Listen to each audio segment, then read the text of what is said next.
everybody, Blue Dooley, and today we're going to be checking out the NextBase dashcam, their 222 model. And the little space right here is actually where the cable and the mount hook up with the magnet. It's kind of slick. I've had it for a week now, put probably 1,000, 1,200 miles on it, and it actually works pretty good. There are a few things I don't like about it. There are a few things I really do like about it. We're going to dig into them, and I got some random footage we'll show you just to kind of show you how the image looks in a 1-ton pickup, a T800, and then I also got some footage driving the other driver's T880.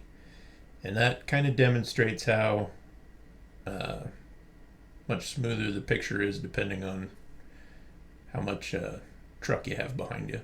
So let's re-aim the camera. We'll go over some of the features and plug it in, because I need to plug it in to demonstrate one of the features I don't like about it.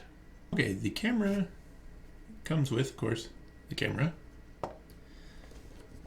a very long cable. I think it's 9 feet long. I got mine bundled up so it's easier to get in and out of vehicles.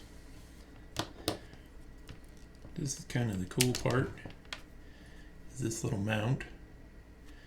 This sticks into the camera with a magnet, and then this part actually holds the power plug and cup and a 3M mount. And this part here that holds the camera and the power plug just lines up, snaps in, and it works pretty slick. And then of course the power cable plugs in here. So when I get off work, I just unsnap it, toss this in my lunchbox, and when I get in the truck, I just put it up to the one that's stuck to the windshield, lock it in place, and away we go. Has 3 little tabs. Might be hard to see. If I can get a good angle on it. Not really. But anyways, these little tabs lock into place, and it just clicks into place. How it actually mounts to the camera is it just, get the right side in. It's held in place by a magnet, a really, really good magnet. I've gone down a few dirt roads with it, even in the work truck. This doesn't come undone, and the suction cup didn't come undone. So, picture quality is pretty good. As I said, usability is also really good. The buttons are nice and well marked.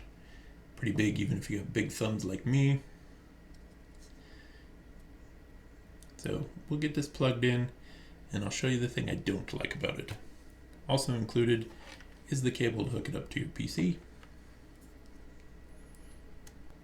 says PC connection, access files, power on, or firmware update.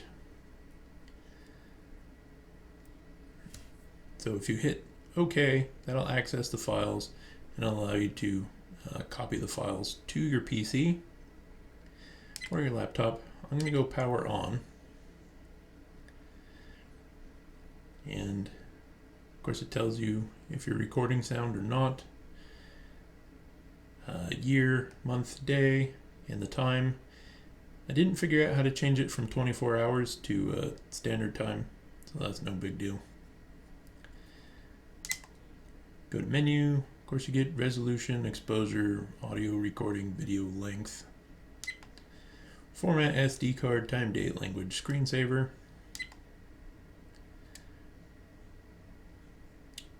So there is that. Mode is just a simple camera, and then playback. And here you can kind of see in the corner there's a little padlock looking thing. That means this particular video has been protected, and that's the part I don't like about this camera. If you have files on it protected, you can't delete them. If you access it by the plug through a file explorer or that way. It also has a program you can use to access the files. You can't delete them off the card either. So you have to go menu, down to protect files, unprotect the file, and then you can delete it. You can delete file or delete all files. Delete all files will delete them all off the camera if they are not protected. If they are protected, it won't delete them. So as I found out the hard way, I ran this with the G-force sensor at medium, and in a day it saved 50 clips. I turned it down to low and forgot to upload it for 2 days. So I had 137 files saved that I had to go through and manually unprotect and delete one by one, and that is a pain in the ass. The previous dash cam I had, the Insignia, you could just access the SD card through the plug and then delete them right off from your PC. This one, not the case. So all the files I have on here, I will have to go through, unprotect each one, which you can actually unprotect them first and then delete them all, but that is, you can kind of see the picture there.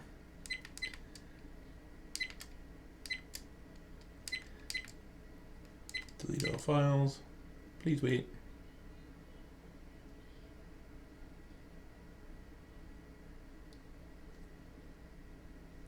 Like I said, this will delete everything that is not protected, and then it comes up with a screen where the locked is. We're going to leave that alone for a second. We're going to have to power it down.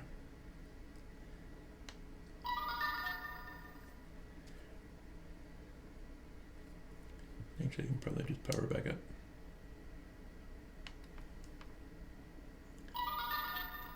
I'm going to go to Access Files, and of course it brings up a screen on the PC. We'll set that aside for now. Okay, on the screen now, if you look up here, it says NextBase, the card, and then we're in the protected folder. So if I right click on this, I can open it, I can copy it, but there is no way to delete it. And I think viewing files on the PC is a little easier for me. I can open up the NextBase dash cams, and I think this program is for all of their dash cam models, because it actually has your speed down here, compass heading, a G-force sensor. The 222 doesn't do any of that. And the only reason I opted out for another dash cam that doesn't have GPS tracking, the work truck has a GPS unit in it. So if I were involved in an accident, that GPS data would be used to say how fast I was going. The camera just needs to be a camera. The program is free and also has maps, so I'm guessing if it has GPS, it'll actually show up. You go down here to add video, and you can add all of them if you want. So we'll let them load in. You can edit the video, you can take a snapshot, you can also update the dash cam from this thing and share videos. So let's play this one here. As you can see, the lower screen disappeared, as none of that info pertains because of the camera model I have. This footage is shot from the T880, which has a lot longer wheelbase than the normal truck I drive, so the image is a lot smoother. Unfortunately, it's been really buggy out, so it's not a very clean windshield, but the picture quality is really good, even in the rougher riding trucks. So that clear footage is really kind of all that matters. If it's a little shaky or wobbly, I'm not going to worry too much about it personally. So let's skip down here to the T800, and as you can see, I think it's just because of the truck's short wheelbase and the more vertical windshield in this truck. The mount vibrates just enough you kind of get a little bit of a warble, which I think that's also due to me buying a cheaper dash cam, as there are dash cam models out with image stabilization. So if you're really concerned about image stabilization, you probably want a higher end in camera. Let's jump to some 2-lane road.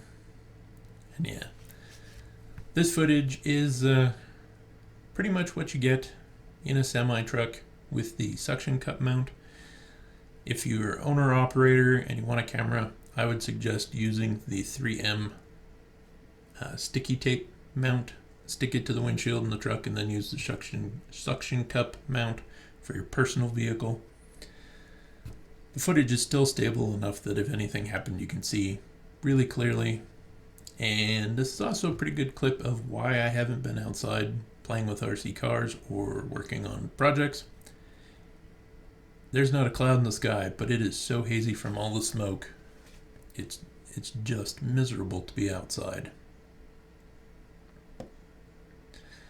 The software is pretty easy to use. Share video, free cloud storage, upload to YouTube. So I suppose I could upload from this program directly to the YouTube channel.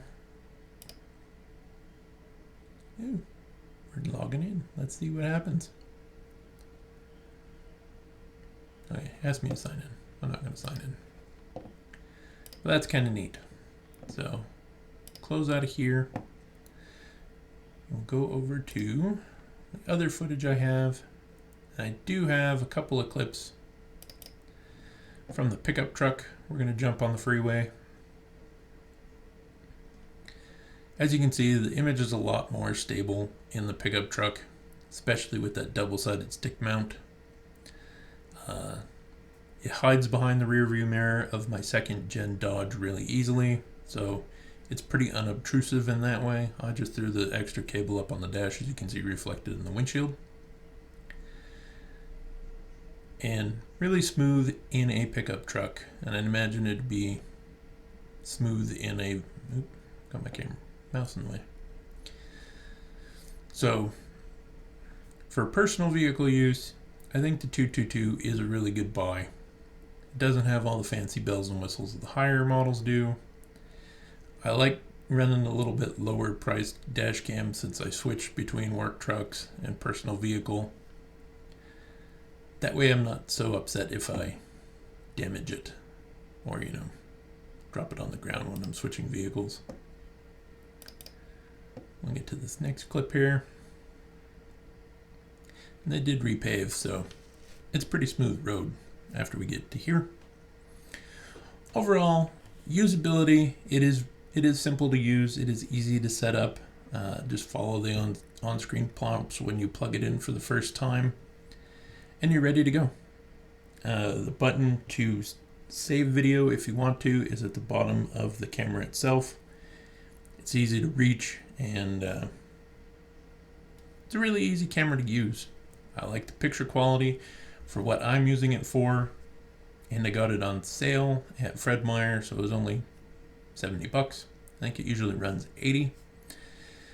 And being able to update the firmware, it has software you can use to share video if you want to. So if you don't have editing software, it makes it easier to just cut down the clip and share it if you want. Overall, for the price and the features, I am very happy with it. We're going to put a few more 1,000 miles on it. Here's another pickup truck clip. This one with audio.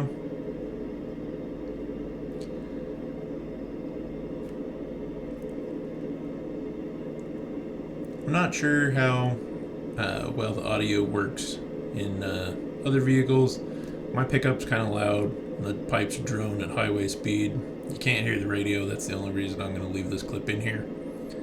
And I don't have anyone, so you can't hear me talking. It does have some, I do have some clips of it in the semi-truck with sound, and all you hear is stuff rattling around above it in the overhead dash. So I'm not gonna waste your time just sharing rattles.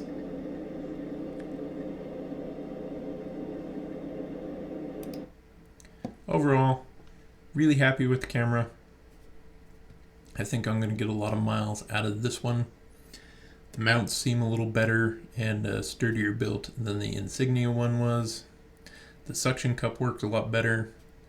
And again, having two mounts right out of the package is nice. I have not looked to see if I can order just a couple more of the stick mounts, which would be kind of handy.